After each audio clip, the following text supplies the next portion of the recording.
Hello friends, this is Shivam Dubey from English Kingdom, Katra, Prayagraj. Welcome to the class. Once again, we are here with another major work of P.B. Shelley. Definitely, he has written lots of works, and we cannot cover them all with with description. But here today, we have a planning to go for one of his play, and definitely it's a very famous play, and have been discussed many a time, and had a kind of Greek tragedy as an element of Greek tragedy, has been modeled on the Greek tragedy. I think you have understood why I'm talking about the Cenci. The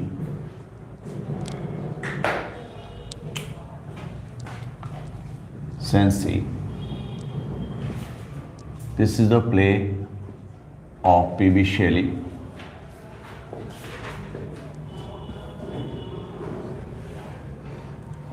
We will discuss this play in detail here in the class. But before we go to the detail of the class, I would like to put some questions in our question session, and after that we will go for this play. So here we start with our question. Good afternoon, Nirja, Santosh, Ajay, Kanchan, Sarita.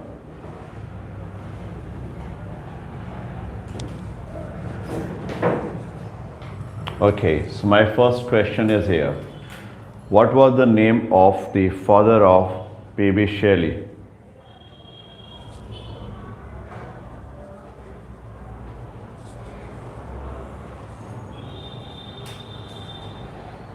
What's the name of the father of P.B. Shelley? Okay, here is answer from Alka. She has answered it to be Sir Timothy Shelley. And here is Archana, Kanchan, Ajay, Neerja, Jayan, Anjali, Santosh, Neeraj. They all have answered it correct, and that is Sir Timothy Shelley. Okay, now we'll move to the next question. My next question is here. What was the name of the sister of Harriet who accompanied them when they eloped? What's the name of the sister of Harriet who accompanied them when they eloped?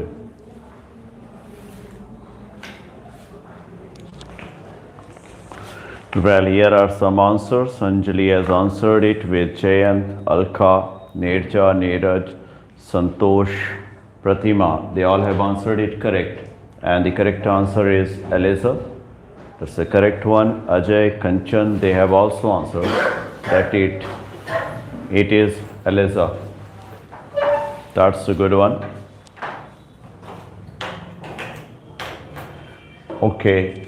It's Eliza. Let's move to the next question. My next question is here. Well, when did P.B. Shelley breathe his last? The next question is here. When did P.B. Shelley breathe his last?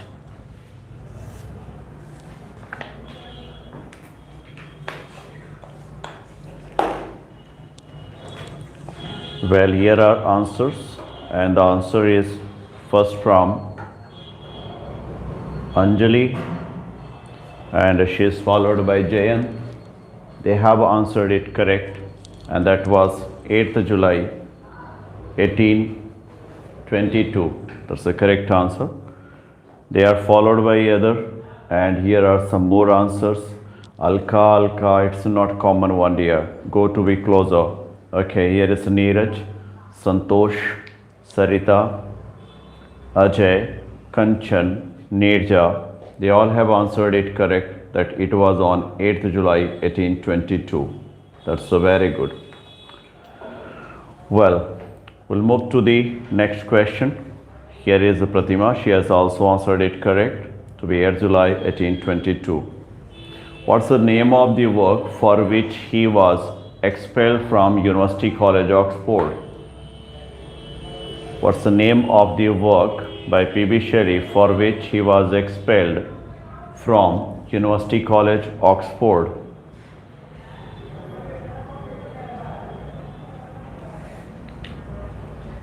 While waiting for your reply, well, here is Jayant and is followed by Anjali. Both of them have answered it correct, and that is the necessity of atheism. That's good one. Here is Alka, Sarita, Neerja, Ajay. They have also answered it correct, that it is necessity of atheism for which he was expelled from his university. While here's the Pratima and Kanchan, they have also answered it correct one. Well, that's good. What's the name of the king whose statue had been the inspiration behind the sonnet Ozymandias? What's the name of the king whose statue had been the inspiration behind the poem Ozymandias? Well, we see a reply, and here is Anjali. She has answered it to be Ramesses II, and that's the correct answer. It was Ramesses II whose statue had been actually the inspiration with the name Ozymandias. Neerja is here. Jayant, Neerja, Neeraj, Pratima, they have answered it correct. Their answers are Ramesses II. Here is Ajay and Sarita. That's very good of you, dears. Let's move to the next. Which character from conversational poem Julian and Meadow represented Lord Byron? Which character from the conversational poem Julian and Meadow represented Lord Byron? Here is answer from Jayant. He has answered it first, and it is Meadow. Exactly. Okay, here is Anjali. She has also answered it is Meadow, and that's the correct answer. Well, move to the next question. Here is Alka, Neeraj, Sarita. They have also answered it correct, that it is Meadow. Sorry. Well, which collection of poem was by P.B. Shelley and was published first? Which collection of poems by P.B. Shelley was published first? That's good one, Neerja and Kanchan. Be quick, dear.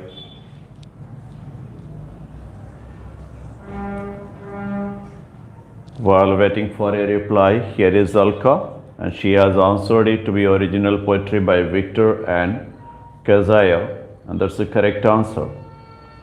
Victor and Kazaya, as a collaboration with Elizabeth, had been the first poetry collection. Okay, that's good one, Anjali. Better answer. With Ajay. Oh, no, Ajay, it's not Jastrozi, dear. Jastrozi is a novel, not a poetry. Okay, so be careful. Here you find Neerja. What is that, Neerja? The Victor and Kazaya. What is that? Okay, you should give complete answer, not the short one like this. Okay, Kanchan has also answered. It's the original poetry collection. The complete name should be in your brain. That's a good one. Sarita has also tried. That's a nice one with Neeraj. Okay, that's a good one. Let's move to the next question. When was Ozymandias published for the first time? When was Ozymandias published for the first time? That's the next question. Ozymandias published for the first time. When?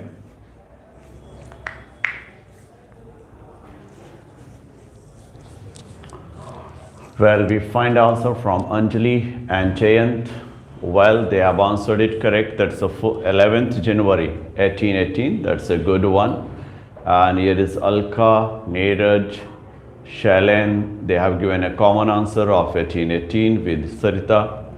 She has answered it to be 11th January 1818. That's the correct one with Ajay and Kanchan. That's very good here. What's the name of the place where the journey of the hero of Alastair comes to an end? What's the name of the place where the journey of the hero of the poem Alastair comes to an end? I told that it is a kind of spiritual journey, and at a place it comes to an end. Definitely it's a very identical place. So you should try to answer the name of the place where the spiritual journey of Alastair comes to an end.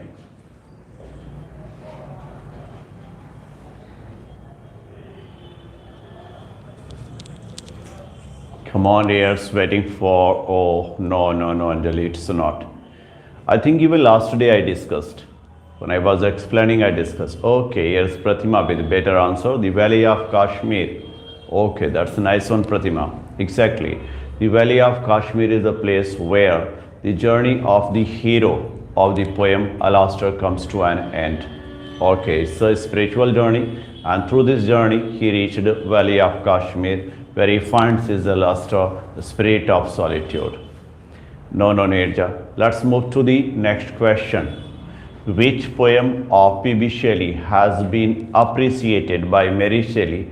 None of Shelley's poem is more characteristic than this. Which poem of P.B. Shelley is praised by Mary Shelley as none of Shelley's poems is more characteristic than this? That's a good one, Ajay. Nice one, Sarita. Okay, here is the answer from Anjali. She has answered it correct with Jayant. Okay, Ajay has also answered it correct, that it is Alastair. That's a good one. Sarita is here with her answer, and Alka. That's a good one here. Alka, check the spelling of your answer here. Exactly, Alastair is the correct answer. Well, here is Pratima with her answer. That's a good one. Alastair is correct answer. What's the name of the imaginary place where the story of Laon and Sitna take place? What's the name of the imaginary place where the story of Laon and Sitna take place? That's a good one for the last question, Alka, Pradeep. Okay, here is answer from Anjali. She has answered to be Argolis, and that's a good one. Exactly, Neeraj and Alka. It's Ajay. They have answered it correct one, that there was a fictional place, Argolis, where the story of Laon and Sitna takes place. Okay, that's a good one, Pratima and Jayant. That's a good one, Alka. Well, let's move to the next question. My next question is here. What's the name of the friend of P.B. Shelley with whom there was a friendly competition while composing a poem, Ozymandias? What's the name of the friend of P.B. Shelley with whom there was a friendly competition when he was composing the poem Ozymandias? And here is the answer from Anjali. She has answered it correct. That is Horace Smith. No, Jayant, it's not Lord Byron. Well, it is Horace Smith, and that's the correct answer. Well, here we go with the Toshit. Okay, and Alka is here. Well, Ajay has just removed his answer. I couldn't see exactly. And here is Pratima, Neeraj, and Pradeep. They have also answered it correct. That's Horace Smith with Sarita. That's a good one here. Let's move to the next question. My next question is here. What's the name of the school that Shelley attended at first? What's the name of the school that Shelley attended at first? Schooling of Shelley.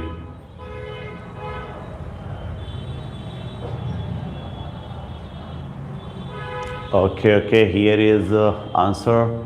Okay, Alka's answer, it should be Sion, I think, exactly.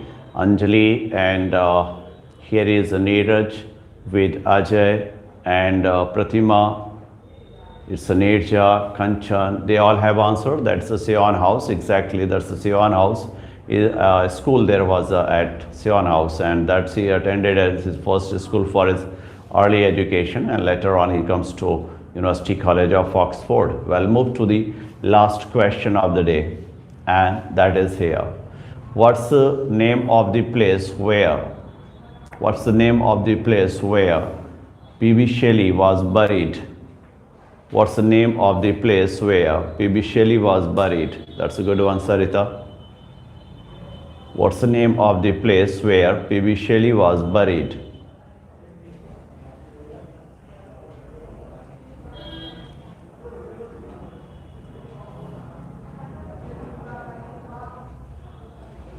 Well, here's the answer from Pratima. She has answered it to be Rome, and that's exactly a correct answer. And even better answer comes here from Alka. She says Protestant cemetery. Kanchan also answered that's Protestant cemetery. And I think next Pratima has answered it correct. That's Rome. And I am still waiting. Okay, here is better answer from Anjali. It's a Protestant cemetery, Rome. That's good one. While here is a Neeraj, it's a Pradeep, Ajay, Chayant, Sarita, and definitely the complete answer is going to be the Protestant cemetery, Rome, and that's a better answer. Well, that's all about the question session today, and now we will move to the play that I have just mentioned on the board, the Cenci. In introduction, I have told that the Cenci is a tragedy. Even the title of the play says that a tragedy in 5 acts.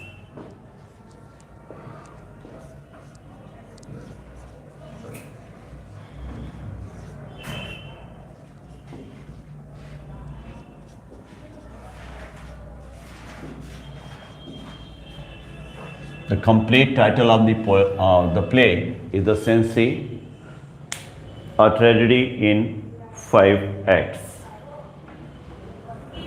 The play seems to have been completed in 1819.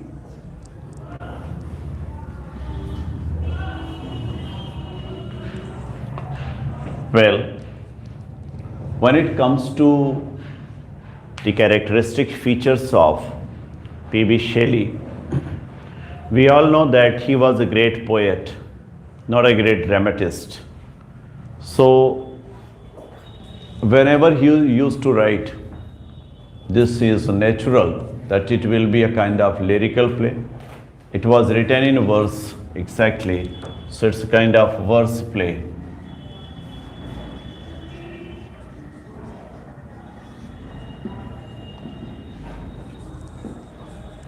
When he started following this play to write, I think he had a model to go after the ideas that were expressed by Aristotle in his book, The Poetics. We all know that the Poetics by Aristotle set the rule how a play should be written. When Shelley wrote this play of his, he made it to be a Greek tragedy, as the title is here, Greek tragedy. You know what is meaning of a Greek tragedy?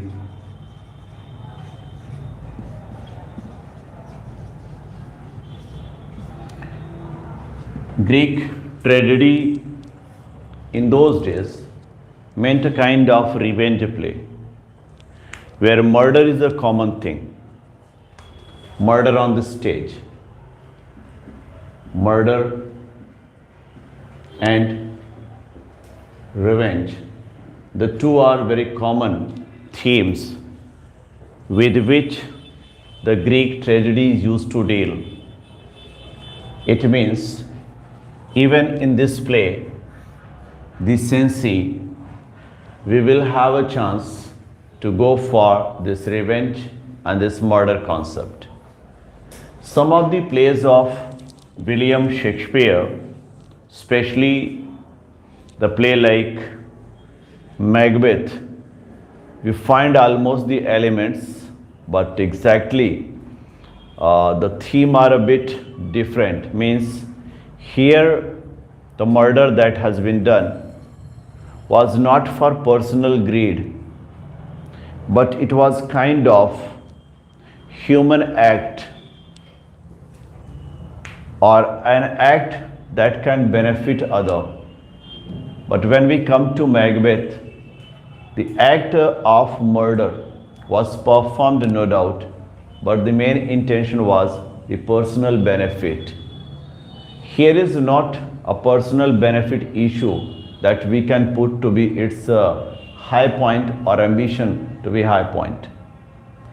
If you remember, there was a play by Sophocles, and in that play we find, I think you have studied his plays like Antigone, you may have studied Sophocles' play, and there is a famous play on Electra, if you remember. Electra as a daughter of Agamemnon.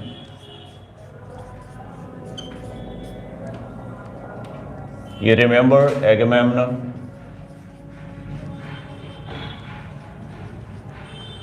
Agamemnon, who actually wants to become the king of the whole universe, was the brother of king of Sparta.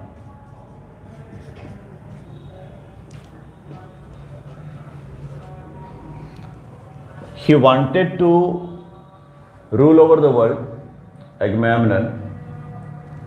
His brother Menelaus was with him in this issue.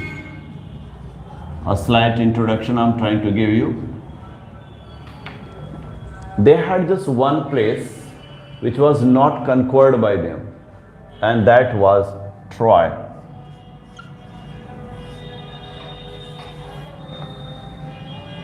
He wanted to win this Troy, but there had been two difficulties. One, the king of the Troy, King Priam,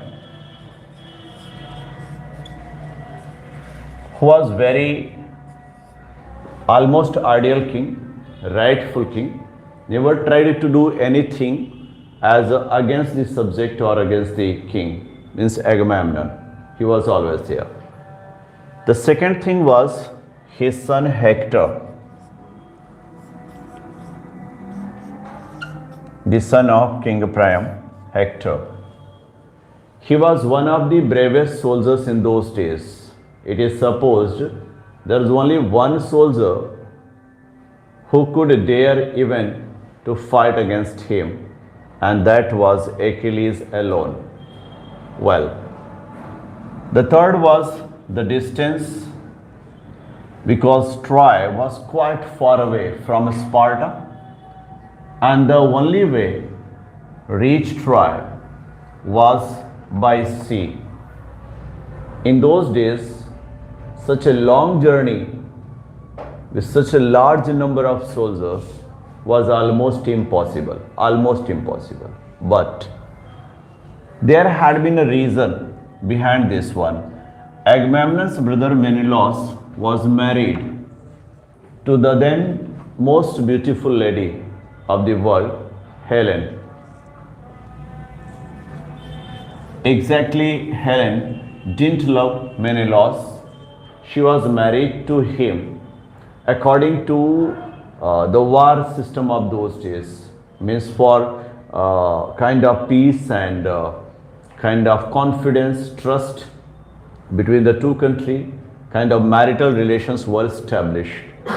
Okay. There had been a son of King Priam, Paris. He had been a flirting boy, and when the two meet each other, they fall in love.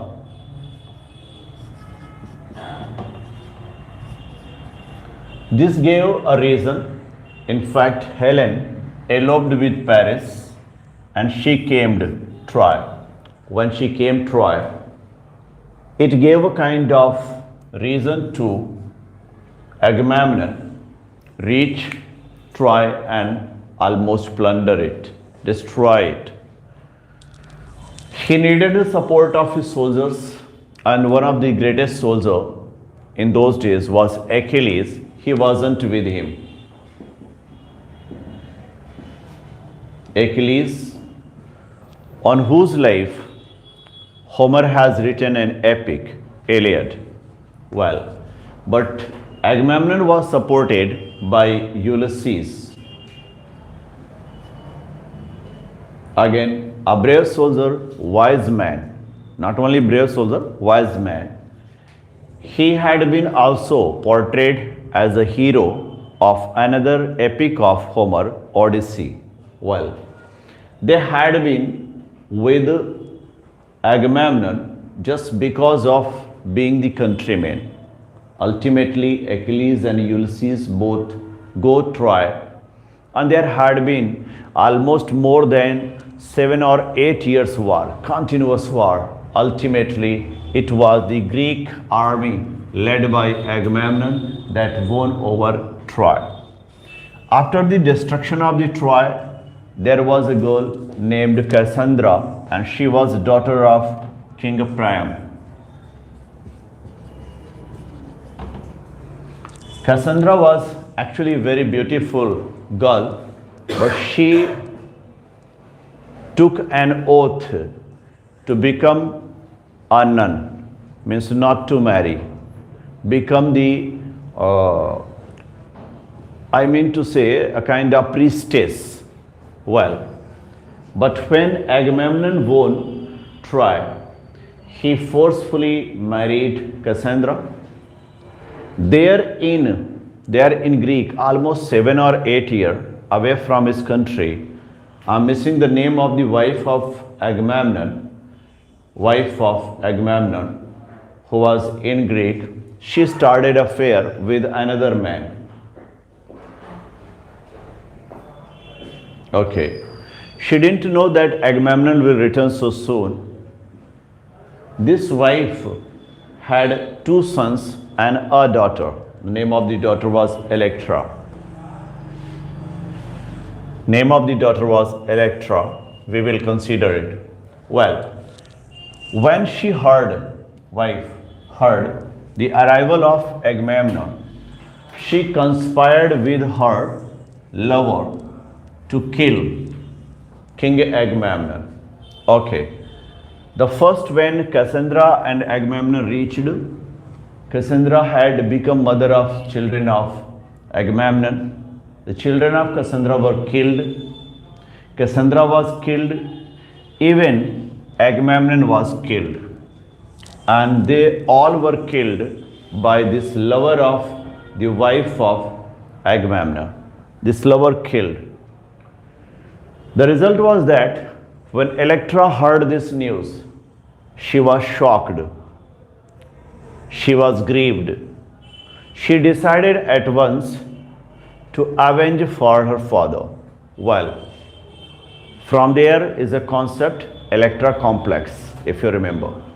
Well, so she comes back, and in revenge, she killed the lover of her mother. She killed her mother, and this is how she revenged and allowed her brothers to be the king of the kingdom. Almost same type of theme you will find from this play, where the central character, Beatrice Cenci,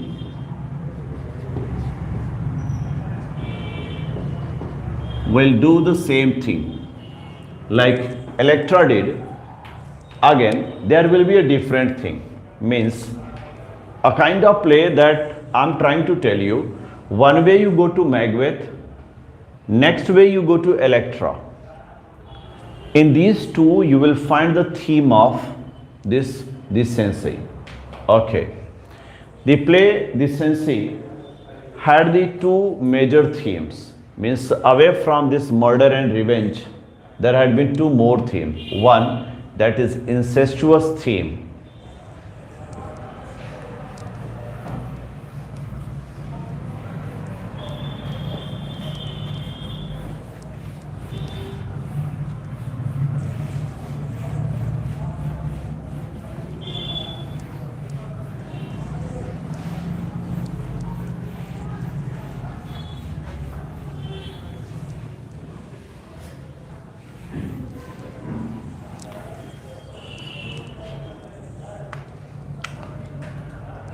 incestuous theme.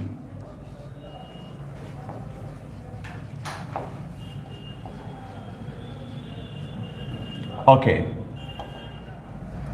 Even before this work, we have discussed this incestuous theme with another work of P.B. Shelley. Please reply the name of the work where we have almost discussed this incestuous theme in the work of P.B. Shelley. Please reply.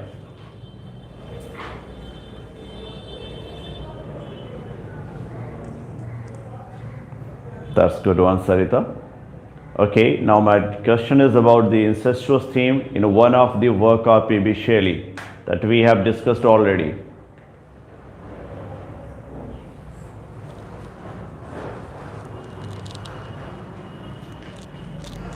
That's very good effort, Neeraj. Nice one.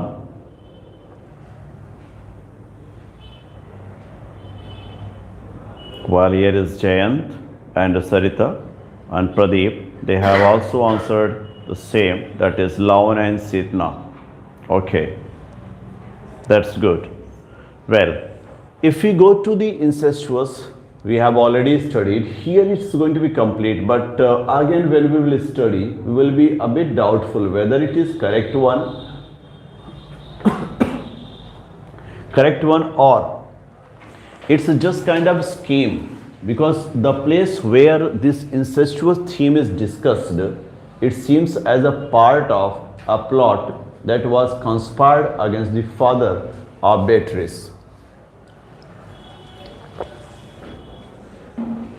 Okay, the next is parricide.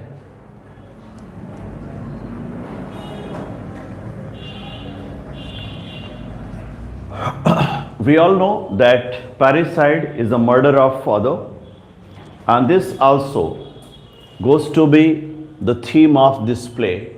So the two themes, one that's incestuous and the next that's the parricide, away from that murder and revenge, because murder and revenge are the common element, common feature for Greek tragedies.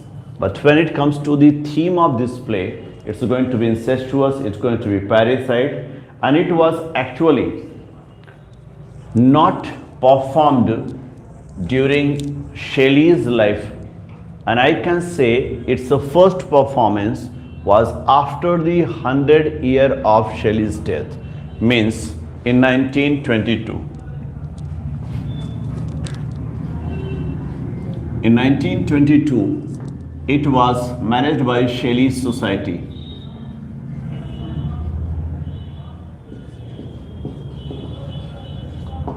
That the play should be performed. So the first performance of the play is recorded in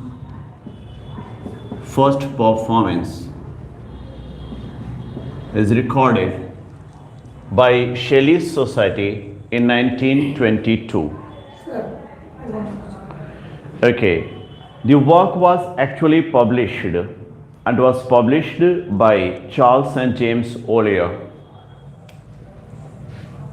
It was published by Charles and James Ollier, the publisher of P.B. Shelley, and that happened in London in 1819. There are actually two editions of the work. One that is London and the next is Livorno. Livorno edition means you know that this place is in Rome. When he was in Rome, he wrote this play. So the name for the edition is the Livorno edition, and the London is there with 1819 publications by Charles and James Ollier.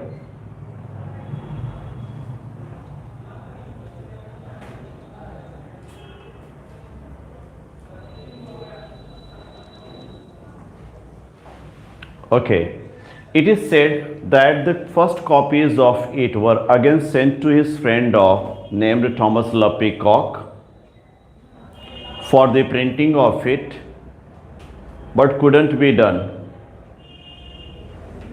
Thomas Le Peacock, another friend of his,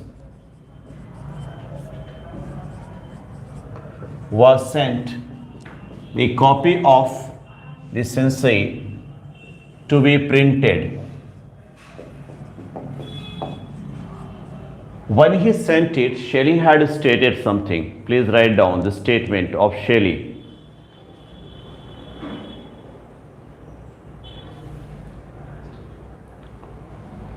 It is totally different from anything. It is totally different from anything you might conjecture, you might conjecture that I should write, semicolon, for a more popular kind,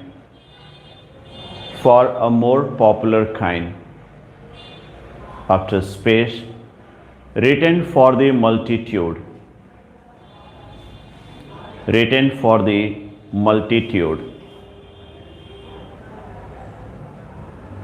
Okay, this had been statement that he wrote to Thomas Le Peacock when he asked the printing of this work. When he sent it to his publishers, Charles and James Ollier, he had another statement. Charles and James Ollier, he said, the play will succeed as a publication. The play will succeed as a publication. This had been said to the next publisher, Charles Ollier and James Ollier. Well, the next edition of this play, the first appeared in 1819, and the next edition of this publication appeared in 1821. It is a special because this is the only play, this is the only work, not play only work of P.B. Shelley that was published twice during his life. Published twice during Shelley's life. The only work that was published during Shelley's life. When the first performance of it was held, it was publicly held in, it's a public performance, remember,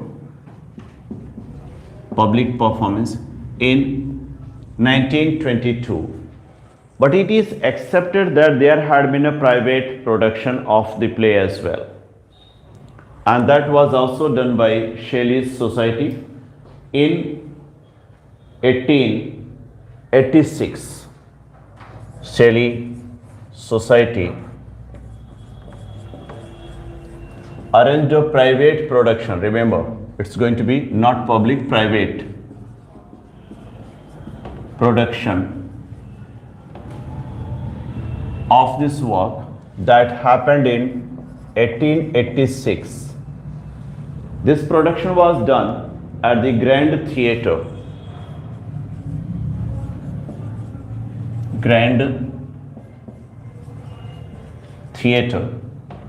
The most interesting thing about this performance was that the then three great dramatists were the audience of that.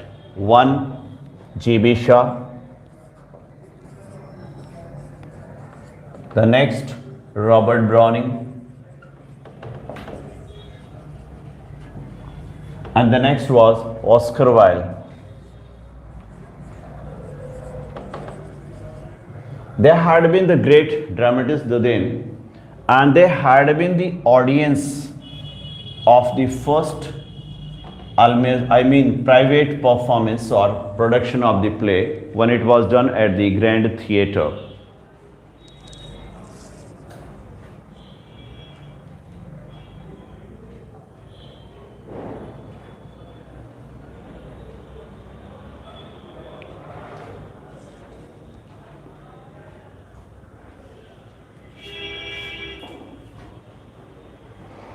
Okay, definitely it is considered that the play that was written here in 1819 and was also published, and I told you that there had been another edition, that's the original edition, because he was in Livorno when he wrote this play, he was in Rome when he wrote this play, and the writing of the play was done between 2 months, that was May and 5th August.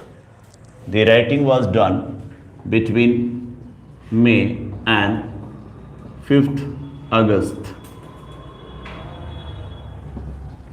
of 1819. May and 5th August 1819. Okay, I've told you that it is a tragedy that was written in 5 acts, and it had been the inspiration. Okay, there is an inspiration for this work. Remember that there was a picture, there was a portrait, and the portrait of Beatrice Cenci was there. He could get a chance to see this portrait, and the portrait was made by Guido Reni. Guido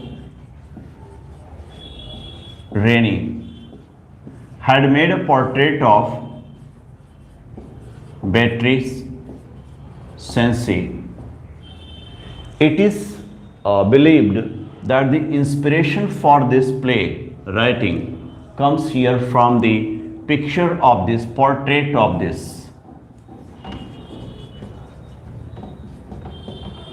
portrait of Beatrice Cenci that was made by Guido Reni.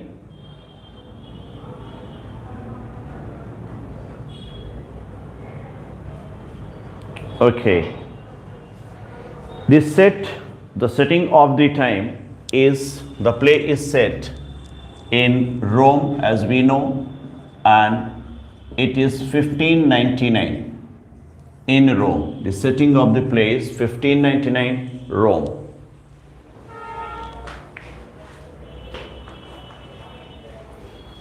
Well, now I'll go to some characters of this play.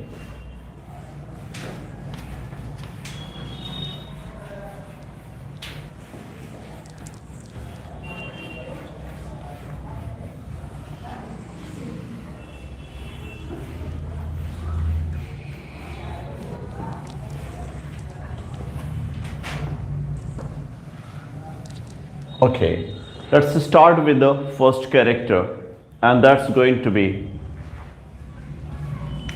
Beatrice Cenci.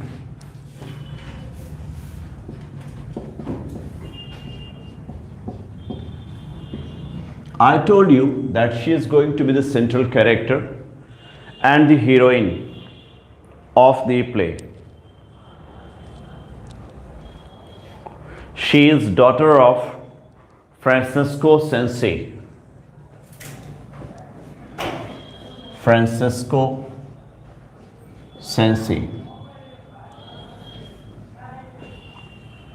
Francesco Cenci is Count, and he is a tyrant. He is Count and he is a tyrant.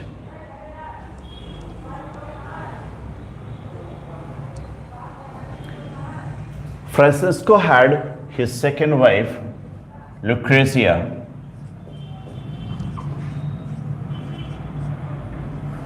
means stepmother of Beatrice. Lucrezia and Beatrice both were tortured by Francesco Cenci.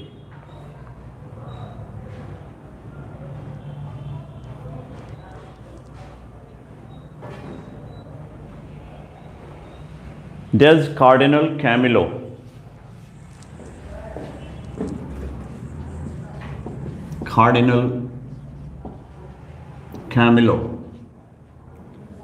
This character is actually introduced us in the beginning of the play or opening of the play.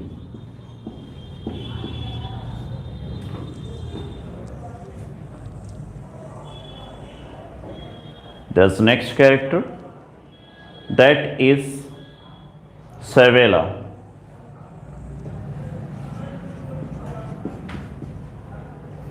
He is a messenger of Pope, legate of Pope, messenger of Pope or legate of Pope.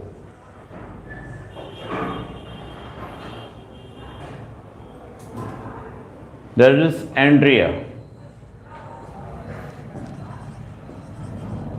Andrea is a servant of Francisco Cenci. Andrea is a servant of Francisco Cenci.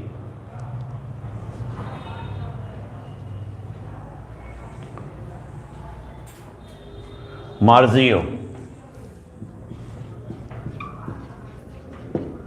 Marzio is a servant of Francisco Cenci and actually becomes the assassin or the murderer.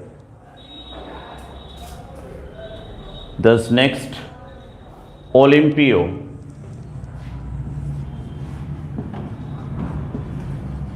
Olimpio. He is also assassin, means murderer of Francisco Cenci, though he was also a servant of his.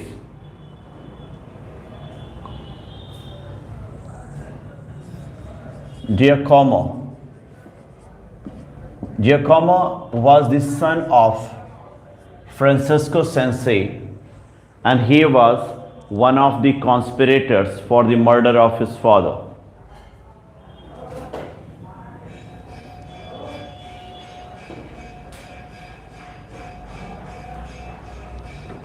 Next, Rocco and Cristofano. Rocco and Cristofano. The two characters. They are also sons of Francisco Cenci and they have been sent to die of starvation by Francisco Cenci himself. They were the sons of Francisco Cenci. They were sent in Spain there to die of starvation.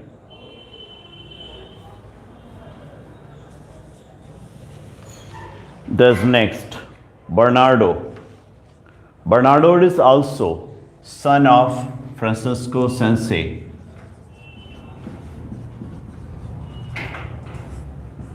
Son of Francisco Cenci.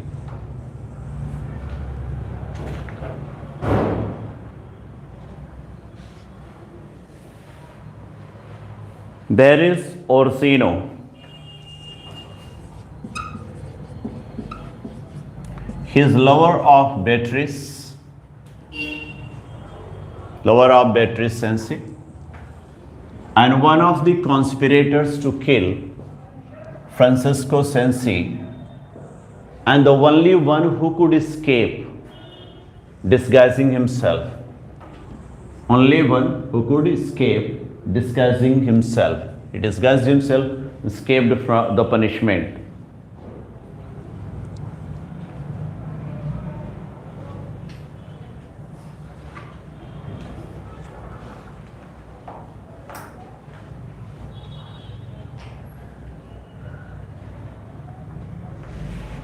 There is a castle named Petrella.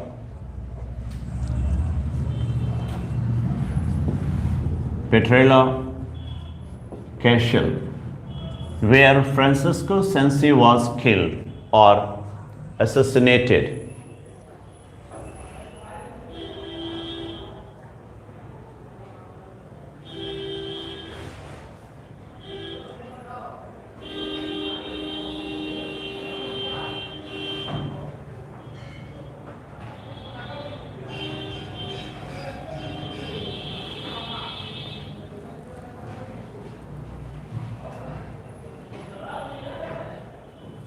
Okay, so they are the major characters and I would like to go for this story in short. Actually, the characters are already there on the board and it will be easy for us to draw the whole story. Well, see, when the play opens, it is Cardinal Camillo who's discussing about the tyrannical nature of Count Francisco Cenci. He had been married twice, and his second wife, as we have discussed, is Lucrezia. But he is very greedy one. He wants actually to keep this rule to himself only. No challenge for his rule as a count. For this, he had a plan to send his two sons, Rocco and Cristofano, that they should go to Spain, Salamanca. That's the name of the place exactly, Salamanca in Spain, where they will have to meet their death. See, his father, he is sending his son to Salamanca in Spain so that they may meet their death. If they escape the death given by the natives of the place, they will die of starvation. Means he had one mission to get his sons killed. Okay, this is known to everyone, but none dared to appeal or to stand against Francisco Cenci. The daughter Beatrice had been in love with Orsino, and it was Orsino who was trying to make her stand against the cruelty of her father. There are something that he himself doesn't know. There is another target, and that the target is Francisco had forced his son Giacomo that he should ask for dowry. He should ask for dowry to his wife. In fact, if he is not going to accept this dowry from his wife, he will force himself and will become the husband of the wife of his son. Means ultimately the wife of Giacomo will go to Francisco if he is not going to ask for dowry. Giacomo is also disheartened. He is going to get the help from his sister Beatrice. There is a next, and that is the cruelty that he was constantly performing. Now he get Beatrice and Lucrezia arrested. He could smell, because kings had been very, very clever in those days. If there had been any kind of conspiracy or there had been any kind of plan that was against the king, they can very easily guess it. And that's what happened actually. When he found that Beatrice and Lucrezia, they are trying to meet the sons and revolt against him to challenge his rule, he got them arrested. After being arrested, now it's difficult for Orsino to meet Beatrice, and Beatrice had a kind of confession there. We don't know whether this confession was anything or just fiction, but she confessed to Lucrezia that she will stand against her father, and she is planning for parricide. Why she is planning for parricide is a kind of act that father shouldn't do. Father shouldn't do with his daughter. In fact, she hinted she had been raped by her father. This rape gives the theme of incest relationship or incestuous relationship. This is what we discussed. I think it may be true, it may be not. Why? Because the intention of the lady can be to take Lucrezia in her side, and this is why she was possibly making a story or can be true because this man is actually a hungry man for sex. As we have seen it in related to the wife for Giacomo as well, as he married twice and was exploiting this lady as well, means trying to get rid of her so that he can go for the next marriage. Okay, maybe he could do such thing like raping Beatrice. Well, now Lucrezia agrees Beatrice to kill Francesco Cenci. Means at first it was something like shaking them. But once she heard such inhuman act, unfatherly act was done by Francesco, so she also agreed and they got the help of Giacomo as well. So Giacomo, Beatrice, Lucrezia and Orsino, now they all are together and they are planning to murder. There should be assassination. They had three plans, actually to murder, three plans, or thrice they tried. When they tried first, they failed. Why? Because the time that they had set for the murder of Francesco Cenci, he came before that time. He came before the time. So plan cannot be executed. The first plan failed. There is a news from Salamanca, Spain, that the two brothers of Cenci that were sent by Francesco Cenci there, they were murdered by the soldiers or local people of the place. On such thing, a father should be sad, but see contrary, he gives a feast of celebration. The sons died and he is happy. Means this had been the extreme of his unfatherly act. That had helped the peak of his dictatorship, tyranny, and now they decide that they will get the help of the two servants of Francesco Cenci. Actually, the servants were very much tortured by Francesco Cenci, and they were Marzio and Olimpio, the two servants. Now, after the feast is over, Francesco Cenci decided that he will go to his castle, that is Petrella Castle. There he will take rest. Okay. The second attempt is there. The two murderers, Olimpio and Marzio, were sent to the bedchamber of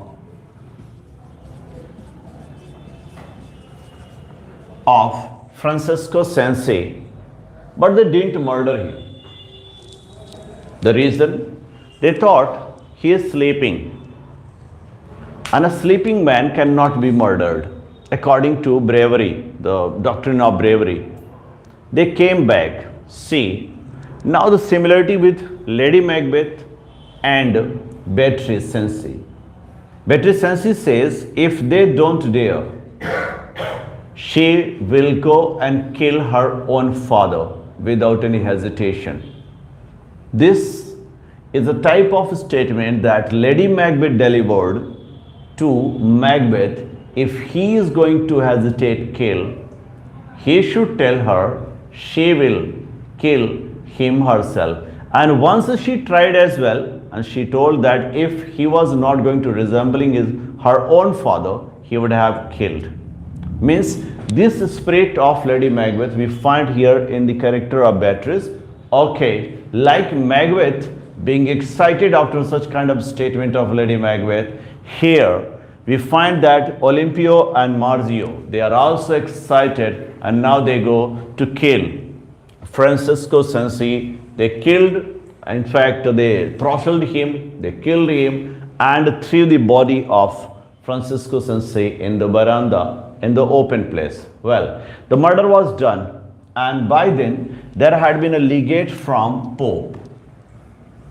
Savela. He comes with the news, and the news is that the murderers or conspirators should be executed. Remember, the story that is here discussed is about Pope Clement VIII. Pope Clement VIII. Okay, when the others were arrested, Orsino got a chance and he disguised himself and run away from the place. He is the only man who could escape. When Olimpio, Marzio, it is Giovanni, Giacomo, Lucrezia, Beatrice, they all were actually arrested. One who was not part of it was Bernardo, the son of Francisco. He knew that the thing that was done definitely was a parricide and it's kind of crime and they should be punished, but not the life, not the capital punishment. They should be given life imprisonment and all such things. This is why it was Bernardo who appealed Pope Clement VIII that he should save the life of all these, because after all, Giacomo, Lucrezia, and it had been Marzio, they all had confessed. They had confessed their role in the murder of Francesco Cenci. There had been one that actually rejected, and it was Beatrice. She rejected any role in the murder of her own father. For that, she had been trialed, and after this confession of Marzio, Lucrezia, Giacomo, it was done that the murder was done and she was part of that. Though she rejected this, but she was punished.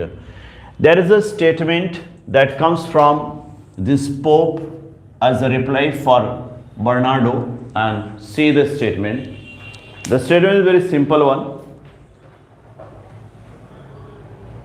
They must die. They must die.